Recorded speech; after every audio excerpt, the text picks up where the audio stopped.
வெற்றிமாறனுக்கு இந்த சிந்தனை ஏற்கனவே இருக்கிறது. ஒரு திரைப்பட வாய்ப்பு கிடைக்கிறது என்பதற்காக புரட்சிகரமான வசனங்களை பேசுகிற பொய்யர்களையும் நம்ம பார்க்குறோம். அது மாதிரி இல்லை. மணிரத்னம் கூட ராணுவத்தின் பாயிண்ட் ஆஃப் வியூல தான் ஒரு கதையை எடுத்தாரே தவிர அந்த காஷ்மீர் மக்களினுடைய அந்த பாயிண்ட் ஆஃப் வியூல இருந்து ஒரு கதை சொல்லப்படவே இல்லை. சமகால இயக்குனர்கள்ல வெற்றிமாறனின் தாக்கம் மிகப்பெரியது. யாரோ ஒரு படிக்காத ஒருத்தர் தண்டவாளத்தில் நீ தலை வச்சதுனால தான் நீ இன்னைக்கு அரசாங்க வேலை பார்த்துக்கிட்டு இருக்க. யாரை குறிப்பிடுறாங்க? அது கலைஞரை தான் குறிப்பிடுறாரு. போராட்டம்னா நாடு சுடுகாடாயிருன்னு சொல்லக்கூடிய பிற்போக்குவாதிகளும் அந்த நாட்டில் இருக்கான். சினிமா கலைஞர்கள்ங்கிற பேரில் ஜாதியை முன்வைத்து வெற்றிகரமான படங்களை இயக்கக்கூடிய ஒரு இயக்குனர். அவர் போய் விஜய் சேதுபதிக்கு கதை சொல்றாரு. அவர் அந்த கதையை ரிஜெக்ட் பண்றாரு. இந்த மாதிரி படங்கள்ல நான் நடிக்கணும். ஒரு சமூகம் தன்னை அங்கீகரிக்க வேண்டும் என்பதற்காக இளையராஜா போட்டது தான் சாமியார் வேடமே தவிர இளையராஜா ஒரு மகத்தான கலைஞன். இளையராஜாவுடைய இயல்புக்கு இந்த படம் தான் ரொம்பவும் பொருத்தமானது. எப்படி திருவள்ளுவருக்கு காவி வண்ணம் பூசினார்களோ அதே போல ராஜ்யசபா உறுப்பினர் என்கிற பதவியின் வழியாக ஒரு வண்ணத்தை பூசி இருக்கிறார்கள். இளையராஜாவினுடைய வண்ணம் காவி அல்ல, இசைதான்.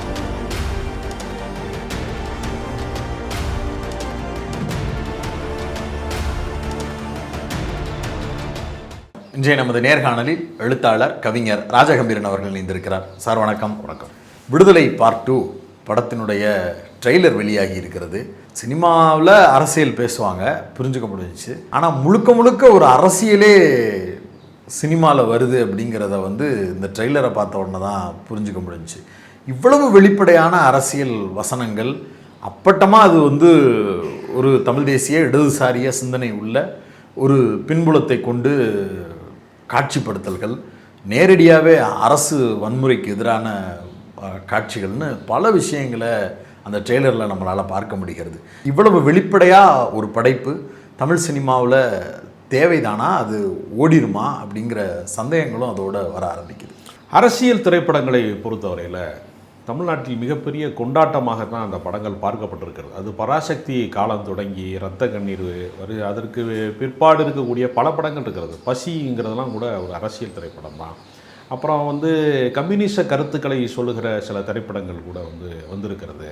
அதனுடைய ஒரு தொடர்ச்சியாக பின்னால் மணிவண்ணன் அவர்கள் தொடர்ந்து அரசியல் படம், திராவிட இயக்கத்தை கடுமையாக விமர்சித்த படம் தான் அமைதிப்படை. அது ஒரு அரசியல் திரைப்படம். அந்த தொடர்ச்சியில் தான் எஸ்பி ஜனநாதன் போன்றவர்கள் இடதுசாரி அரசியலை முன்வைக்கக்கூடிய பேராண்மை அந்த மாதிரியான சில திரைப்படங்களை எடுத்தாங்க. அவங்க கடைசியாக ஒரு மறைவுக்கு முன்பு எடுத்த அந்த லாபம் என்கிற திரைப்படம் வரைக்குமே இடதுசாரி அரசியலை மிக கடுமையாக பேசிய படம். புறம்போக்கு என்கிற பொது உடைமை, இந்த மாதிரி பல படங்களை அவர் எடுத்திருக்காரு. அதுபோல் அரசியல் திரைப்படங்களில் பின்னாளில் எடுத்தவர்களில் ராஜு முருகனுடைய ஜோக்கர், அப்புறம் ரொம்ப குறிப்பிடத்தக்க படங்களை எடுத்த பா ரஞ்சித், மாரி செல்வராஜ், இப்படி ஒரு பெரிய தொடர்ச்சி உண்டு. இவர்களை எல்லாரும் எடுத்த தாக்கத்தை விடவும் சமகால இயக்குனர்களில் வெற்றிமாறனின் தாக்கம் மிகப்பெரியது. எப்படி ஏதாவது சொல்கிறீங்க? எப்படி சொல்கிறதுனா, நான் வெறுமனே இந்த வசூல் திரைப்படமோ கவனம் பெறுகிற திரைப்படமோ அப்படி நான் சொல்ல வரல. வெற்றிமாறன் அவர்கள் மரண தண்டனைக்கு எதிரான முழக்கம் அப்படின்னு ஒரு விஷயத்தை ஒரு ப்ரெஸ் மீட் நடத்துகிறாங்க, சில அமைப்புகள் அழைக்கிறாங்க. அப்படின்னா மத்திய அரசாங்கம் அன்றைக்கு நான் பேரறிவாளனுடைய மரண தண்டனை நீக்க வேண்டும் என்று ஒரு மனித உரிமை குரல் வருகிற போது அன்றைக்கு மிக மூர்க்கமாக இருந்த அன்றைய மத்திய அரசாங்கத்தினுடைய அச்சுறுத்தலுக்கு ஏதாவது தேசிய பாதுகாப்பு சட்டம் பாயுமோ, நம்ம மீது ஏதாவது வழக்கு பாயுமோ என்று சினிமாக்காரர்கள் பல பேர் பதுங்கு குழிகளுக்குள் ஒளிந்து கொண்ட போது பகிரங்கமாக அந்த களத்துக்கு வந்தவர் வெற்றிமாறன். அதனால் வெற்றிமாறனுக்கு இந்த சிந்தனை ஏற்கனவே இருக்கிறது. ஒரு திரைப்பட வாய்ப்பு கிடைக்கிறது என்பதற்காக புரட்சிகரமான வசனங்களை பேசுகிற பொய்யர்களையும் நம்ம பார்க்குறோம். அது மாதிரி இல்லை. வெற்றிமாறனுக்கு இயல்பாகவே அதிகாரத்துக்கு எதிரான ஒரு கலகக்குரலுக்கான மனநிலை அவருக்கு இயல்பாகவே அது இருக்கிறது. அதை வெளிப்படுத்துவதற்கான வாய்ப்பாகத்தான் அவருடைய விடுதலை போன்ற படங்கள். அதுலேயும் நம்ம அந்த விடுதலையினுடைய கதை மையமிடக்கூடிய அந்த தமிழரசன், பொன்பரப்பி தமிழரசன், அந்த கேரக்டர் இங்கு தமிழ் தேசியம் என்பது அந்த நக்சல் பாரிகளை ஒடுக்கிய அரசினுடைய கொடும் கரங்களால் ஒடுக்கப்பட்ட ஏறத்தாழ அந்த வரலாறு ஒரு மறைக்கப்பட்ட வரலாறு போன்றது. ஏன்னா பொன்பரப்பி தமிழரசனை கல்லால் அடித்தாங்க, அவர் ஒரு கொள்ளையர்னு சொன்ன பொய்யான கதைகள் கூட உண்டு. போலீஸால் கட்டப்பட்ட பொய்யான கதைகள்லாம் உண்டு. அப்படி பல விஷயங்களை மறைக்கப்பட்ட தமிழ் தேசியத்தினுடைய வரலாறு அப்படிங்கிறதுலாம் இப்போ என்னென்னா, உண்மையான தமிழ் தேசியம் என்பது என்ன அப்படின்னா, இப்போ ரொம்ப போலி தமிழ் தேசியம் அதிகமாக இருக்கிறதுனால அதையும் சேர்த்து சொல்ல வேண்டிய கட்டாயம் இருக்கிறது. இப்போ இருக்கிறவங்க பல பேர் என்னென்னா, இப்போ பெரியார் சொன்னார் தமிழ்நாடு தமிழருக்கே அப்படின்னு சொன்னார். அப்படின்னா என்ன அர்த்தம்னா, நம்மளை மேலேருந்து ஒருத்தன் ஆட்சி செய்கிறது, நம்ம வரி பணத்தை பூரா அவன் ஜிஎஸ்டிங்கிற பேரில் வாங்கிட்டு ஏதோ தானம் கொடுக்குறது மாதிரி, நான் தர்றப்ப தருவேன், வர வேண்டியப்போ சரியாக வருவேன்னு சொல்கிற மாதிரி ஒரு மேல ஆதிக்கம் எல்லாத்தையுமே தீர்மானிக்கக்கூடிய, இப்போ தேசிய கல்விக் கொள்கை இருக்குது, அதுக்கு நாங்கள் எங்கள் பாடத்திட்டத்தை ஒத்துக்கிட்டாத்தான், சமஸ்கிருதம் படித்தாத்தான் அல்லது ஹிந்தி படித்தாதான் நாங்கள் ஒத்துக்குருவோம் அப்படின்னு சொல்கிற ஆதிக்கம் இருக்குல்ல, இது எதனால் ஏற்படுகிறது? ஒரு ஒட்டுமொத்தமாக நம்ம ஒரு ஒருங்கிணைந்த அரசாக இருக்கிற போது தானே வருகிறது. அப்போ இந்திய பேரரசு அப்படிங்கிறது தமிழர்களுடைய உணர்வுகளுக்கு எதிராக இருக்கும் பட்சத்தில் தமிழ்நாடு தனிநாடாக வேண்டும் என்று போராடியவர்களின் கதை இது. அதனால் அது விடுதலை என்று சொல்லக்கூடிய வார்த்தை என்பது சாதிகளில் இருந்து விடுதலையா, மதங்களில் இருந்து விடுதலையா, ஆதிக்கங்களில் இருந்து விடுதலையா, அப்படி பல விடுதலை இருக்கிறது. வர்க்க விடுதலை இருக்கிறது, இப்படி பல விடுதலை இருக்கிறது. அல்லது தேசத்திலிருந்தே விடுதலையா என்கிற கேள்வி இருக்கிறது. இவ்வளவு ரொம்ப அரசினுடைய அதிகார மையத்திற்கு எதிரான ஒரு கதையை ஒரு கையில் எடுத்திருக்கிறார். இப்படி ஒரு கதையை புரிந்து கொண்டு இந்த திரைப்படத்தில் நான் நடிக்க வரேன், ஒரு பொலிட்டிக்கல் ஃபில்மில் நான் ஒர்க் பண்ணுறேன் அப்படின்னு சொல்கிறேன். ஏன்னா ரயிலை தகர்த்தாங்க, தண்டவாளத்தை தகர்த்தாங்கன்னு சொல்லக்கூடிய காட்சி ஒரு நெகட்டிவான ஒரு டெரரிசத்துக்கான ஒரு காட்சி அது. ஆமாம், அந்த படம் ஃபர்ஸ்ட் பார்ட் ஆரம்பிக்கும் போதே பாம் பிளாஸ்ட் வச்சு வெடிக்க வச்ச மாதிரி தான் காட்டுறாங்க. அதை விஜய் சேதுபதி செஞ்சார் அப்படிங்கிற மாதிரி தான் அந்த ஸ்டோரியே நகலுது. அப்போ அந்த தொடக்க நிலையில் ஒரு மிக கொடிய வன்முறை காட்சியோட தொடங்குற படம், ஒரு மாபெரும் விபத்திலிருந்து தொடங்குற படம், ஒரு நெகட்டிவ் இமேஜில் இருந்து. அப்புறம் இதுவரைக்கும் எடுக்கப்பட்ட படங்கள்லாம் நீங்கள் பார்த்தீங்கன்னா போலீஸ் பாயிண்ட் ஆஃப் வியூலேயே நிறைய படம் எடுத்துருக்குறாங்க. நீங்கள் போலீஸை கதாநாயகனை ஆக்கின படங்கள் இருக்குல்ல, நீங்கள் பார்த்தீங்கன்னா தெலுங்குலாம் இதுதாண்டா போலீஸ்லாம் ஒரு படம் வந்துச்சு, வைஜெயந்தி ஐபிஎஸ், ஒரு பெரிய வரிசை இருக்குது போலீஸ் படங்கள். போலீஸ் கேரக்டர் நடிக்காத நடிகனே கிடையாது. கமலஹாசனுக்கு ஒரு காக்கி சட்டை, ரஜினிகாந்துக்கு கேட்க வேணாம், ஏகப்பட்ட படங்கள் இருக்கிறது. விஜயகாந்த்லாம் சேதுபதி ஐபிஎஸ் நிறைய படம் இருக்குது. அப்புறம் மாநகர காவல், அப்புறம் நீங்கள் கேப்டன் பிரபாகரன், எல்லாத்துலேயும் பார்த்தீங்கன்னா இவ்வளவு நேர்மையான போலீஸை நீங்கள் ஒரு போலீஸ் ஸ்டேஷனில் கூட பார்க்க முடியாது. நீங்கள் சினிமா பார்த்தா தான் உண்டு. அந்த மாதிரி போலீஸை பூரா காட்டிப்பாங்க. அப்போ இது மாதிரி அரசினுடைய அடக்குமுறை சார்ந்ததை நியாயப்படுத்துகிற படங்களை தான் மணிரத்னம் வரைக்கும் அதான் எடுத்திருக்கிறார். மணிரத்னம் கூட இராணுவத்தின் பாயிண்ட் ஆஃப் வியூவில் தான் ஒரு கதையை எடுத்தாரே தவிர அந்த காஷ்மீர் மக்களினுடைய அந்த பாயிண்ட் ஆஃப் வியூலேருந்து ஒரு கதை சொல்லப்படவே இல்லை. அப்போ இந்த இடத்துல தான் வெற்றிமாறனுடைய வருகை என்பதும் வெற்றிமாறனுடைய திரைப்படம் என்பது ரொம்ப முக்கியத்துவம் வாய்ந்ததாக இருக்கிறதா நான் பார்க்குறேன். அது வெற்றிமாறன் படமாக எடுக்கிறாரு, புரிஞ்சுக்க முடியுது. இப்படி ஒரு டெப்தான சப்ஜெக்ட் பேசக்கூடிய ஒரு படத்தை எந்த இயக்குனரும் எடுக்கிறதுக்கு முன் வந்தாலும் நடிக்கிறதுக்கு முன் வருவதற்கு இங்கே ஒரு பெரிய தயக்கம் இருக்குது. ரஞ்சித் படம் பண்ணுறேன்னு சொன்னார்னாலும் ரஜினிக்கு ஃபஸ்ட்டு ஒரு ஹெசிடேஷன் வருது. ரஜினி தான் கூப்பிட்றாரு, ஆனாலும் இது வேண்டாமே, இது சிக்கலாயிராதா, இது இப்படி ஆயிராதா, பாதி என் படமாக பாதி உங்கள் படமாக இருக்கக்கூடாதா அப்படின்லாம் பேசுகிறாங்க. ஒரு சில தயக்கங்கள்லாம் வருதில்லை. அப்படி வெற்றிமாறனோட அசோசியேட் ஆகக்கூடிய நடிகர்கள் எங்கேயுமே எந்த வார்த்தையுமே சொல்லி கேள்விப்படவே முடியல. அது வெற்றிமாறன்கிற ஆளுமைக்கு கிடைக்கக்கூடிய பரிசு, அது அந்த இடத்துல இருந்து வருது அப்படி புரிஞ்சுக்கிறதா, இல்லை நடிகர்களுமே அதுக்கு கன்விக்ஸ் ஆகுறாங்கன்னு புரிஞ்சுக்கிறதா? இல்லை, நடிகர்கள் எல்லாருமே சித்தாந்தத்தை புரிந்து கொண்டவர்கள் என்று நம்ம சொல்லவே முடியாது. ஒரு இயக்குனர் தான் அந்த கதையை இது எதை நோக்கி இந்த கதையை பயணிக்கிறது என்பதை நீங்கள் ஷூட்டிங் ஸ்பாட்டில் வேலை செய்யக்கூடிய பல தொழில்நுட்ப கலைஞர்கள் பல பேருக்கு இந்த கதை எந்த நோக்கத்திற்காக எடுக்கப்படுகிறதுன்னு காட்சி எடுக்கப்படும் போதே தெரியாது. ரொம்ப பேர் நினைப்பாங்க அந்த படத்தில் வேலை செய்யும் போது இதோட அவுட்புட் என்னவா இருக்கும் அப்படிங்கிறதெல்லாம் தெரிஞ்சு தான் வேலை செய்கிறாங்கன்னு பல பேர் நினைப்பாங்க. அது உண்மை கிடையாது. அப்படி யாரும் தெரிஞ்சு வேலை செய்ய மாட்டாங்க. ரொம்ப நெருக்கமாக இருக்கக்கூடிய ஒரு சிலருக்கு, நான் ரைட்டராக இருக்கிறவங்களுக்கு சில பேருக்கு தெரியும் இந்த கதை இதை நோக்கி தான் போகும். அந்த அசோசியேட் டீமுக்கு. ஆமாம், அந்த டீமில் கூட ஒரு 10 அசிஸ்டன்ட் இருக்கிறாங்கன்னா அதில் யாராவது ஒருத்தருக்கு தான் கதையுடைய நோக்கம் தெரியும். மற்றவங்கெல்லாம் ஓடி ஆடி வேலை செய்வாங்க. இதுக்கு அடுத்து வரக்கூடிய சீனு இது அப்படிங்கிறதெல்லாம் வேற. அதாவது திரைக்கதையினுடைய இலக்கு எங்கு போய் முடிய போகுது, இதோட கிளைமாக்ஸ் எதை நோக்கி போக போகுது, எதுக்காக இந்த திரைப்படம் எடுக்கப்படுது, கிளைமாக்ஸே ஷூட் பண்ணிக்கிட்டு இருந்தா கூட இதுதான் கிளைமாக்ஸ்னு தெரியாது, இது எங்கே வரப்போகுதுன்னு நமக்கு தெரியாது. அது ஒரு விஷயம் இருக்கிறது. அப்புறம் அதுலேயும் வெற்றிமாறன் போன்றவர்கள் மிக நீண்ட நாட்கள் படம் எடுக்கக்கூடியவங்க. ஏறத்தாழ பாலா அமீருக்கெல்லாம் சொன்ன குற்றச்சாட்டு வெற்றிமாறனுக்கும் உண்டு. ஆனால் அவர் வெற்றிப்பட இயக்குனராக இருக்கிறதுனால அந்த விஷயம் வெளியே கசியாமல் மெயின்டைன் ஆயிடுச்சு. அப்படியே இவரும் நெடுநாட்கள் எடுக்கக்கூடியவங்க தான். அப்போ ரொம்ப தத்ரூபமாக இயல்பாக ஒரு படத்தை எடுக்கணும் அப்படின்னு நினைக்கிறவங்களுக்கு கொஞ்சம் காலம் தாமதம் வரத்தான் செய்யும். அது அசலான ஒரு வாழ்க்கை அப்படியே பதிவு செய்கிறது அப்படின்னு. ஏன்னா அவர் ஒரு பாலுமகேந்திரா ஸ்கூலுங்கிறதுனாலையும் ஒரு உலக படங்கள் அதிகமாக பாதித்தவர் அப்படிங்கிறதுனால அந்த மாதிரி படங்கள் அதுக்கு நிகரான ஒரு படத்தை எடுக்கணும் அப்படின்னு சொல்லும்போது விடுதலை முதல் பாகம் ஒரு பெரிய மன நிறைவான ஒரு திரைப்படமாக இருந்தது. பொலிட்டிக்கலாகவும் இருந்துச்சு, சராசரி ஆடியன்ஸுக்கும் ரொம்ப கனெக்டான ஒரு படமாக இருந்துச்சு, வெற்றி படமாக அமைஞ்சிருச்சு. இப்போ அதனுடைய எதிர்பார்ப்பு என்னவா இருக்குன்னா, விடுதலை 2 ட்ரெய்லரே மிகப்பெரிய அளவில் பல விமர்சனங்களை அது முன்வைக்குது. அது வந்து நடிகனுக்கு பின்னாடி போகிற அரசியல். நீ யாரோ ஒரு படிக்காத ஒருத்தர் தண்டவாளத்தில் நீ வந்து தலை வச்சதுனால தான் நீ வந்து இன்றைக்கி அரசாங்க வேலை பார்த்துக்கிட்டு இருக்க. யாரை குறிப்பிடுறாங்க அதில்? அது கலைஞரை தான் குறிப்பிடுறாரு. அப்போ இதெல்லாம் வந்து வெளிப்படையாகவே திராவிட இயக்கம், கம்யூனிசம் இதெல்லாம் இல்லைன்னா இந்த நாடு என்னவாயிருக்கும் அப்படிங்கிற ஒரு விஷயம் இருக்குல்ல. ஏன்னா போராட்டம்னா நாடு சுடுகாடாயிரும்னு சொல்லக்கூடிய பிற்போக்குவாதிகளும் அந்த நாட்டில் இருக்கான், சினிமா கலைஞர்கள்ங்கிற பெயரில். ஆனால் போராட்டம் இல்லைனாவே நாடு சுடுகாடாகும்னு சொல்லக்கூடிய ஒரு பொலிட்டிக்கல் விஷயங்களை வந்து தெரிவிக்கக்கூடிய ஒரு திரைப்படமாக. அதனால் அவருடைய நோக்கம் வந்து ரொம்ப சரியாக இருக்கிறது. என்னன்னா சினிமாவுக்காக அவர்கள் செய்து கொள்ளக்கூடிய காம்ப்ரமைஸ் அப்படின்னா ஆக்ஷன் காட்சிகள் இருக்கு இல்லையா, இந்த போலீஸுக்கும் அவங்க வந்து இந்த மாதிரியான இந்த போராட்ட குழுவுக்குமான மோதல் காட்சிகள் இருக்குல்ல, அதை எப்போவுமே ஹீரோயிசத்துக்காக என்ன செய்வாங்கன்னா கொஞ்சம் வந்து இந்த பக்கம் பாதிப்புக்குள்ளாவதை வந்து பொதுமக்களுக்கு பாதிப்புள்ளாவது கதாநாயகன் சைடு வந்து கொஞ்சம் வீரதீர காட்சிகளை கொஞ்சம் உள்ளே இன்செர்ட் பண்ணுவாங்க, தூவி விடுவாங்க, கொஞ்சம் பண்ணுவாங்க. அது வேறு வழி இல்லை. அது ரசிகனை சோர்வடைய வச்சிடும். வெறும் கொடுமைகளையே காமிச்சிட்டு இருந்தோம்னா, வன்முறை காட்சிகளை காமிச்சோம்னா அது டயர்டாயிருவான் அப்படிங்கிறக்காக ஒரு சின்ன சின்ன காம்ப்ரமைஸ் அதுக்குள்ளே இருக்கும். ஆனாலும் ரொம்ப லாஜிக் மீறலான ஒரு படத்தையோ ரொம்ப ஒரு தவறான ஒரு விஷயத்தையோ அவர் முன்வைக்கப்பட்டார். இப்போ நடிகர்கள் குறித்து அப்படின்னு கேட்குறது எதுக்காக அந்த கேள்வி வருதுன்னா, விஜய் சேதுபதி தொடர்ச்சியாக மேடைகளில் மதத்துக்காக ஓட்டு போடாத, சாதிக்காக ஓட்டு போடாத, கூட யார் நிற்கணும்னு நினச்சி நீ ஓட்டு போடு அப்படின்னு பேசக்கூடிய ஒரு நபர், முற்போக்காக பல விஷயங்களை பேசக்கூடிய ஒரு நபர்.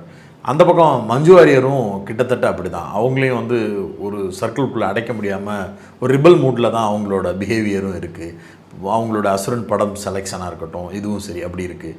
இப்படி படத்தில் பல லேயர்ஸ் வந்து அந்த நபர்களை வச்சு யோசிக்கும் போது அப்படி ஒரு எண்ணம் இருக்குது. அதனால அந்த கேள்வி வருது. இல்லை, தங்களுக்கு விருப்பமில்லாத கதாபாத்திரத்துக்குள்ளே வந்து நடிகர்கள் வந்து பொருந்தி போக மாட்டாங்க. அவங்களுக்கே ஒரு சைக்காலஜியாக தெரியும் இந்த விஷயம் வந்து இது ஒர்க் அவுட் ஆகும் அப்படிங்கிற அவங்களுக்கு ஒரு கணக்கு இருக்கும். ஒவ்வொரு நடிகர்களுக்கும் ஒரு பாதை இருக்கிறது. இப்போ நீங்கள் விஜயினுடைய ஒட்டுமொத்த திரை வாழ்க்கையில் நீங்கள் பார்த்தீங்கன்னா கிட்டத்தட்ட ஒரு 69 படங்கள் வரைக்கும் வந்துட்டார் அவர். இப்போ தான் கட்சி ஆரம்பிக்கிறார். இவ்வளவு கால அவருடைய திரைப்படங்களில் தொடக்க காலத்தில் நடித்த கொஞ்சம் காதல் படங்களை கழிச்சிட்டு, காதலுக்கு மரியாதை, பூவே உனக்காக, அப்போ ஒரு லவ் டுடே இருந்துச்சு, அந்த மாதிரி சில படங்களை கழித்து விட்டு அவர் நல்ல படம் நடிச்சிருக்கிறாரா நீங்கள் அவர் நினச்சி பார்த்தா நம்ம சினிமா உலகத்தில் நம்ம இவ்வளோ பெருசாக கொடி கட்டி பறந்தோம் ஒரு காலத்தில், வசூல் நாயகனாக இருந்தோம் அப்படின்னு நினச்சி பார்க்குறதுக்கு ஏதாவது படங்கள் வச்சுட்டு போயிருக்காரா அப்படின்னு பார்த்தீங்கன்னா ரொம்ப அதிர்ச்சிகரமாக இருக்கும். அவர் நடித்த சின்ன சின்ன படங்கள், அதாவது கமர்ஷியல் படங்கள் எதுவுமே, பிளாக் பஸ்டரான படங்கள் கூட கடந்த காலங்களில் நீங்கள் வந்து திரும்ப போட்டு பார்த்து சந்தோஷப்படுறது மாதிரியான படங்கள் இருக்குல்ல, அப்படி எதுவுமே அவருக்கு இருக்காது. இன்றைக்கி நீங்கள் சிவகாசியை பார்த்தா தாங்கவே முடியாது உங்களுக்கு. நிறையா படங்கள் வந்து நீங்கள் திரும்பி பார்த்தா அது ஒர்த்தாகவே இருக்காது. ஒரு காலகட்டத்தில் ட்ரெண்ட் செட்டிங்காக வந்து ஒரு விஷயம் நடக்கும், இன்னொரு காலகட்டத்தில் அது கவனம் பெறாத விஷயமாக மாறும். எவர் கிரீனாக சில விஷயம் இருக்கும். அது மாதிரி படங்களை நோக்கி நகருகிற ஒரு பயணம் இருக்குல்ல, அதை விஜய் சேதுபதி வந்து மிகச்சரியாக தேர்வு செய்கிறார்.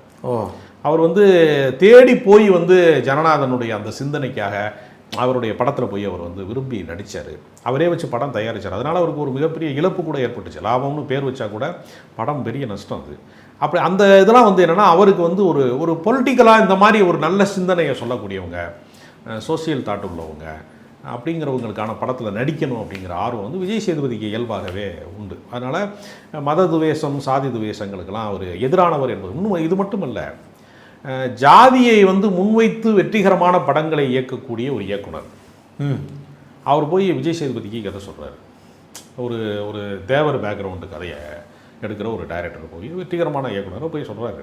அவர் அந்த கதையை ரிஜெக்ட் பண்ணுறாரு. இந்த மாதிரி படங்கள்லாம் நான் நடிக்க மாட்டேன்.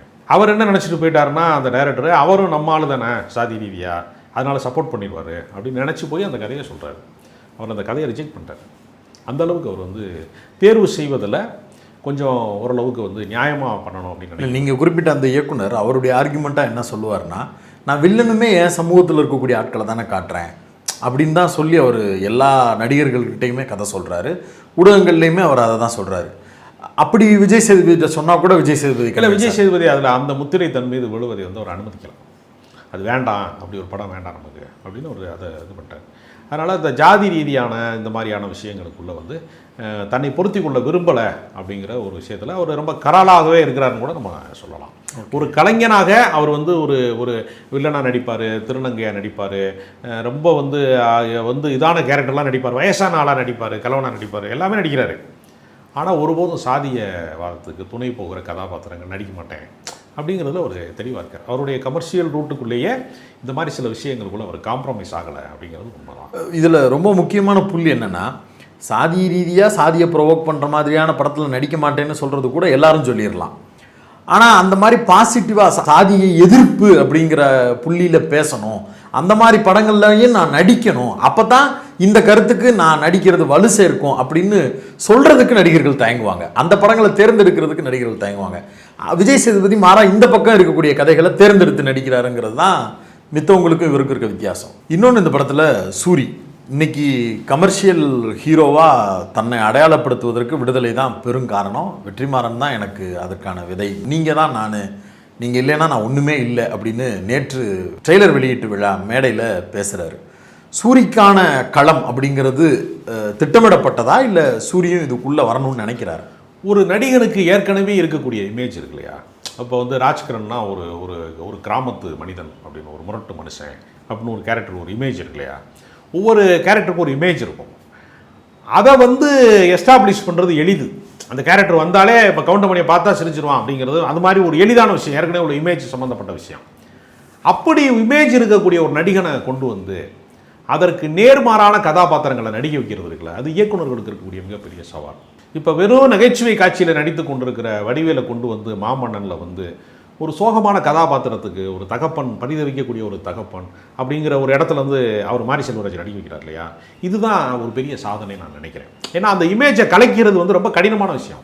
அவங்களுக்குன்னு ஒரு இமேஜ் இருக்கும். அது மாதிரி தான் சூரிக்கு இருக்கக்கூடிய நகைச்சுவை இமேஜை வந்து அதை அப்படியே ரசிகனை மறக்கடிக்கிறதுக்குல இவ்வளவு நாளாக நடித்த காமெடி படங்களை எல்லாத்தையுமே முற்றிலுமாக மறந்துட்டு வேறொரு கதாபாத்திரமாக மாற்றுறது இருக்கு இல்லையா? அது கூடு விட்டு கூடு பாயிறது மாதிரி ஒரு கதாபாத்திரத்துக்கு வேறொரு உயிர் கொடுக்கறது, வேறொரு உருவம் கொடுக்கறது அப்படிங்கிறது ஒரு இயக்குனருடைய ஒரு சவாலான ஒரு இடம். சிறந்த இயக்குனர்களால் மட்டும்தான் அதை செய்ய முடியும். நீ ஒரு கமர்ஷியல் டைரக்டர்னாலேயோ ஒரு வழக்கமான ஒரு குப்பை படங்கள் எடுக்கக்கூடியவங்கனாலேயோ இது மாதிரி வித்தியாசமாக சிந்திக்கவும் வராது, எடுக்கவும் வராது. ஓகே சார், நீங்கள் குறிப்பிடும்போது நடிகர்கள், கலைஞர்கள் அவங்களுக்கு ஒட்டாத கதாபாத்திரங்களில் உட்கார மாட்டாங்க, விரும்ப மாட்டாங்க அப்படிங்கிறத சொன்னீங்க. இளையராஜா குறித்து பேசணும்னு நினைக்கிறேன். இளையராஜாவுக்கு ஐடியாலஜியாக அவர் வந்து பிஜேபியில் இருக்கிறாரு அப்படின்னு ஒரு விமர்சனம் உண்டு. ஆனால் இந்த படம் பேசுவது முற்போக்கு இடதுசாரிய அரசியல். இதில் இளையராஜா ஒட்டுறது அப்படிங்கிறதுமே கூட விவாதமாக மாறுகிறது. அதை எப்படி புரிஞ்சுக்கிறது? இல்லை, இளையராஜா வந்து கம்யூனிச இயக்கங்களில் இடதுசாரி மேடைகளில் பாடி காங்கிரஸ் எதிர்ப்பில் வந்து அன்றைக்கு இருந்தக்கூடிய ஒரு பெரிய வந்து எதிர்ப்பில், வல்லாதிக்க எதிர்ப்புலாம் பேசி அப்படி இருந்தால் அவர் பயணத்தை தொடங்கி இருக்கிறாரு. அப்போ இருந்த பண்ணையார் காங்கிரஸ். ஆமாம். அப்போ இசை முழுக்க முழுக்க பார்ப்பன ஆதிக்கத்துக்குள் இருக்கிற போது நாம் எவ்வளவு ஞானமிக்கவனாக இருந்தாலும் நம்மளை சாதி அடையாளத்தினால ஒடுக்கப்பட்ட சமூகத்தை சார்ந்தவன் என்பதனால நிராகரித்து விடுவார்களோ, அங்கீகாரத்தை நம்மை பேசாமல் விட்டு விடுவார்களோ என்பதற்காக எல்லா இசை மேதைகளும் எல்லா இசை கலைஞர்களும் பெரும்பான்மையாக இருக்கக்கூடிய ஒரு சமூகம் தன்னை அங்கீகரிக்க வேண்டும் என்பதற்காக இளையராஜா போட்டது தான் சாமியார் வேடமே தவிர, இளையராஜா ஒரு மகத்தான கலைஞன், இடதுசாரி சிந்தனை உள்ள ஒரு கலைஞன், மனிதாபிமானம் மிக்க ஒரு கலைஞன் அப்படிங்கிற அடிப்படையில் இளையராஜா வெளியில் காட்டியிருக்கக்கூடிய ஒரு முகம்தான் அதுவே தவிர இளையராஜாவுடைய இயல்புக்கு இந்த படம் தான் ரொம்பவும் பொருத்தமானது. அதை அவர் ரசித்து பண்ணியிருக்கேன்னு அவரே கூட அது வெளிப்படையாக சொல்லியிருக்கிறார். அதனால் இளையராஜா என்பது சங்கியினுடைய அடையாளம் என்று சொல்வதை நம்ம ஏற்க முடியாது. எப்படி திருவள்ளுவருக்கு வந்து காவி வண்ணம் பூசினார்களோ அதே போல் ராஜ்யசபா உறுப்பினர் என்கிற பதவியின் வழியாக ஒரு வண்ணத்தை பூசி இருக்கிறார்கள். இளையராஜாவினுடைய வண்ணம் காவி அல்ல, இசை தான். ஓகே, நான் தொடங்கின கேள்விக்கே இறுதியாக முடிக்கிறதுக்கு வரணும்னு நினைக்கிறேன். முற்போக்கு அரசியல், இடதுசாரி அரசியல், தமிழ் தேசிய அரசியல் பேசக்கூடிய ஒரு படம் வெகு மக்களால் அங்கீகரிக்கப்படுமா? தமிழ்நாட்டில் இப்படி ஒரு படத்தை எடுத்துகிட்டு வந்து கொடுக்கும்போது இதெல்லாம் என்ன உள்ளே போனால் அரசியல் பேசுவாங்க, அது நம்மளுக்கு இதுக்கு செட் ஆகாது, அது வேண்டாம் அப்படின்னு சொல்லி ஆடியன்ஸு தள்ளி போகிறதுக்கு வாய்ப்பு அதிகம் இருக்குமா?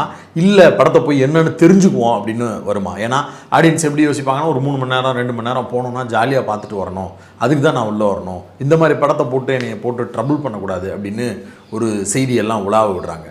அப்படி இருக்கிறது பொருத்தி பார்க்கலாமா? எப்படி புரிஞ்சு? இல்லை, அதாவது அரசியல் திரைப்படம் எடுக்கக்கூடியவங்களில் பல பேர் என்ன செய்வாங்கன்னா, படம் எடுக்கிறோங்கிற பேரில் கொஞ்சம் பாடம் எடுத்துருவாங்க கொஞ்சம்.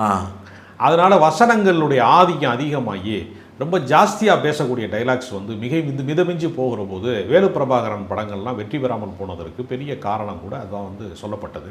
அது உண்மையும் கூட. மேக்கிங்கில் சொதப்பிடுவாங்க. ஆமாம், அவங்க என்ன செய்வாங்கன்னா காட்சிபூர்வமாக இது ஒரு விஷுவல் மீடியாங்கிறதுக்கு பதிலாக டைலாக் மீடியாவை மாற்றிடுவாங்க அந்த படத்தை.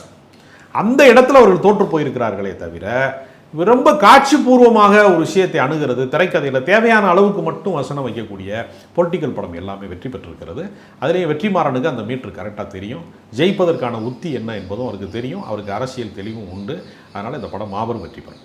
இன்னொரு முக்கியமானது, இந்த 14 நாளில் எடுக்கிறேன் 24 நாளில் எடுக்கிறேன்னு படத்தை சொல்லிட்டு 257 நாள் இந்த படம் எடுக்கப்பட்டதா மேடையிலேயே வாக்குமூலம் கொடுக்குறாரு வெற்றிமாறன். அது ப்ரொடக்ஷனாகவே அப்படி பண்ணும்போது பெரிய சிக்கல்களை சந்திக்குது. சினிமா துறையில் அது கிட்டத்தட்ட ஒரு 4-5 படம் தயாரிக்க வேண்டிய ஒரு சூழல். அதை ஒரு படத்தை வச்சு டேலி பண்ணுறாங்க. அதால் வரக்கூடிய அவுட்புட்டை, அதால் வரக்கூடிய செலவுகளை மீட்டெடுக்கிறது பெரிய சிரமம். இப்படியெல்லாம் பல செய்திகள் உலா வருது. எப்படி புரிஞ்சுக்கிறது? அது சரிதானா? இல்லை, சினிமா எத்தனை நாட்களில் எடுக்கப்பட வேண்டும்ங்கிறதுக்கு எந்த இலக்கணமும் யாருக்குமே கிடையாது. குறைந்த நாட்களில் எடுக்கப்பட்டால் பொருளாதாரம் மிச்சமாகும் அப்படிங்கிறது சரியான விஷயம்தான், சரியான திட்டமிடல. ஆனால் அவங்க நினைக்கிற ஒரு விஷயம் சேர்றதுக்கு எவ்வளவு நேரம் ஆகும் அப்படிங்கிறது அவங்களுக்கே சில நேரம் தெரியாது. இல்லை, அது அவங்க காசில் பண்ணால் பரவாயில்ல, இன்னொருத்தர் காசில் பண்ணுறாங்க. இல்லை அது காசு சம்பந்தப்பட்டது கிடையாது. அது என்னன்னா அவங்க எதிர்பார்க்கக்கூடிய பெர்ஃபெக்ஷன், அது அவங்க சரியான புள்ளியில் இந்த படம் எடுக்கப்படுகிறதா, மிகச் சரியான விஷயம் சொல்லப்படுகிறதாங்கிறதுக்கு அவங்க மெனக்கிடுறாங்க, டீட்டெயிலிங்காக இருக்காங்க. ஆமாம். ஒரு முழுமை படணும், ஒரு திரைப்படம் முழுமை பெறணும் என்பதற்காக அவங்க எடுத்துக்கொள்ளக்கூடிய அதிகபட்சமான முயற்சியில் அது கூடுதல் நேரமாக சில நேரம் மாறிடுது. அது திட்டமிட்டு வேணும்னே ப்ரொடியூசரை காலி பண்ணுறதுக்கோ பொருளாதாரத்தை காலி பண்ணுறதுக்கோ செய்கிறது அல்ல. அவங்க நினச்சது வர்ற வரைக்கும் அப்படிங்கிற ஒரு எல்லைக்குள்ளே அவங்க ஒரு அதீதமான ஒரு பயணம் செய்கிறாங்க. அப்படி நடக்கும்போது அது கொஞ்சம் கூடுதல் நாட்களை எடுத்துக் கொடுக்கிறது. ஒரு கொத்தனார் வீடு கட்டுவதற்கும் பல ஆண்டுகளாக ஒரு தாஜ்மஹால் போலவோ, ஒரு தஞ்சை பெரிய கோயில் போலவோ, ஒரு சிற்பக்கலைக்கோ அல்லது ஒரு கட்டிடக்கலைக்கோ எடுத்துக்காட்டாக ஒன்றை செய்வதற்கும் வித்தியாசம் இருக்கிறது. அதனால் கால இடைவெளி என்பது அவர்கள் எடுத்துக்கொண்ட வேலை சம்பந்தப்பட்டது. அதனால் அது அவர்கள் சுதந்திரம் தான், அப்படி தான் பார்க்கணும். அதை நம்ம குறுகிய காலத்தில் எடுத்த படங்கள்லையும் நல்ல படங்களும் இருக்கிறது. இருந்தாலும் எல்லா படங்களுமே குறுகிய காலத்தில் நல்ல படமாக எடுக்க முடியுமா என்று அதற்கு ஒரு பயிற்சி தான் அது. இப்போ சில பேர் புல்லட்டில் போகிறான், சில பேர் டிவிஎஸ் 50 ஓட்டிகிட்டு போகிறான், சைக்கிள் ஓட்டிகிட்டு போகிறான்ற மாதிரி தான். அவன் போய் ரீச் ஆகிறது தான் கணக்கு. சைக்கிளில் வரவே லேட்டாக தான் வருவான் அப்படிங்கிற மாதிரி யதார்த்த படங்களை எடுக்கிறோங்கிறவங்க கொஞ்சம் அதிக நேரம் எடுத்துக்கொள்கிறார்கள். அப்படி வேணால் அதை புரிந்து கொள்ளலாம்.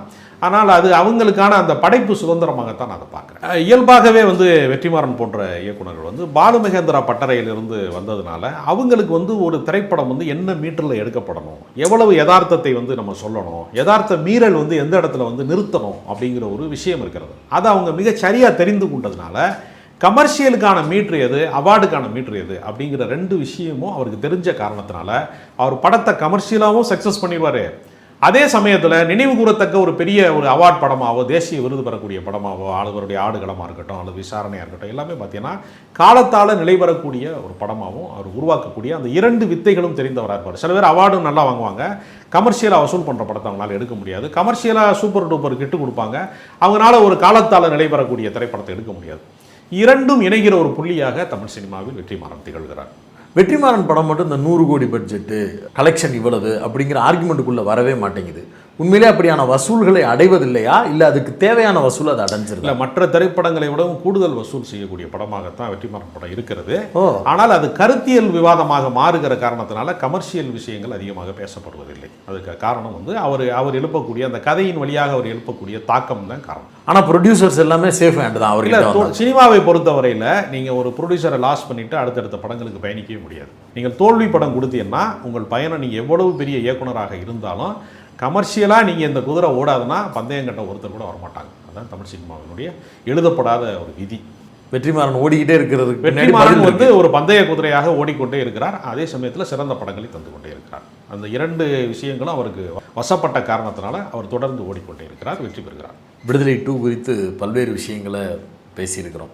படம் வந்ததுக்கு பிறகு அதில் என்ன நடக்குது அப்படிங்கிறத இன்னொரு நேர்காணலில் பேசுவோம். உங்களுடைய நேரத்துக்கும் கருத்துக்களுக்கும் மிக்க நன்றி.